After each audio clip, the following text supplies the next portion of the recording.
So they are changing the Odyssey. From the team that brought you Why is Snow White Latina? Why are there black people in Rings of Power? And Star Wars Has Gone Woke comes the latest online onslaught against the diverse cast of the Odyssey. This is a real frame of Helen of Troy in the Odyssey, enhanced with grok to see it better. It's ridiculous. Nobody in the world thought Helen of Troy was black. Nobody thought that. If you went and you put a white girl with blonde hair and blue eyes and you said, this is Cleopatra, you would have all the people that are defending this attacking you. I remember my grandmother saying to me, I don't care what they tell you in school, Cleopatra was black. And so this is somebody, they're boycotting Super Mario Brothers. Oh, this is the guy. John Lazumo, only Latinos should be playing a Latino, stands there in blatant whiteface taking a check for playing a Greek. So wait a minute. This guy had no problem. He had no problem taking a role. Are you going to be watching Super Mario Brothers? No, I will not be watching Super Mario. Oh my goodness. So they could have included a Latin character. Messed up the inclusion. They disincluded. Just cast some Latin folk. Cast some Latin folk. We're 20% of the population, the largest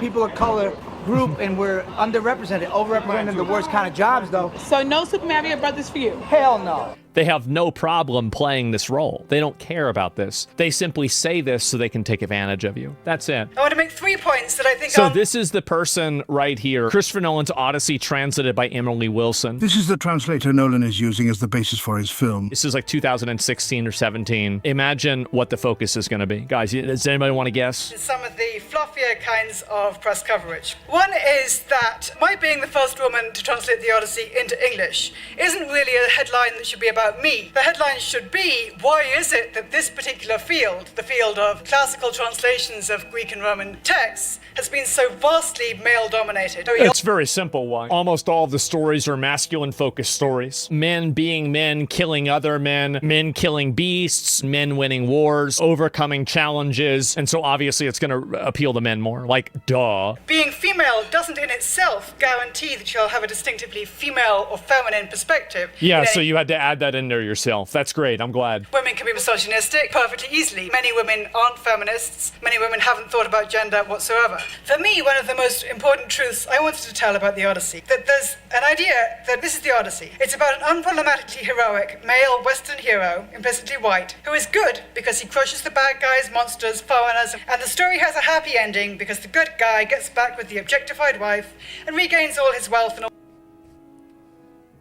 Another hag that's trying to ruin our culture because she hates men. Though it's a nice celebration of family values, consumerism, patriarchy, war. It's a nice celebration of family values, consumerism, patriarchy, and war. This is the reason why we have so many problems that we do. We have to pretend like this stupid, misandrist bitch has something important to say. Just tell these people, shut the fuck up. No. Superiority of normal male white people over foreigners and girls. I don't think I would like the Odyssey if I thought that was all it was. In fact, I know I wouldn't. I really dislike that poem very intensely. I think the Odyssey itself is a much better poem than that. Quite a lot of translators add in extra words to suggest that they're dehumanized and also to suggest that they've done evil sexual things. It's a narrative. Which makes them deserve to die, these creatures, which there's no equivalent for in the Greek. Fitzgerald adds in death of a beast to trolls, you sluts.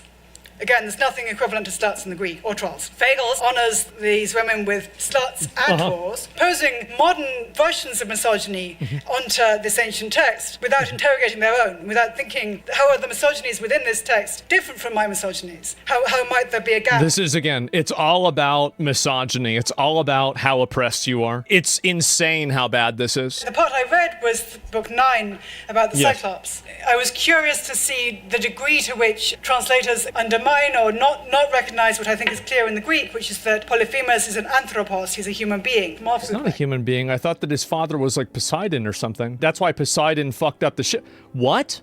Polyphemus, that's the name of the Cyclops. And of course that turns out to be, in problematic ways, but it's not that the whole narrative of that book is sort of saying right from the start, Odysseus is good, Polyphemus is bad. And I felt that just in looking at other translations, there was definitely this tendency to present it in that very simplistic way. Wasn't he gonna eat him? Of course, the Western invader must be the good guy, and the colonial native inhabitant must be the bad guy and must have deserved it. I want to make 3 points. Oh my god. Oh my god. This is what we get.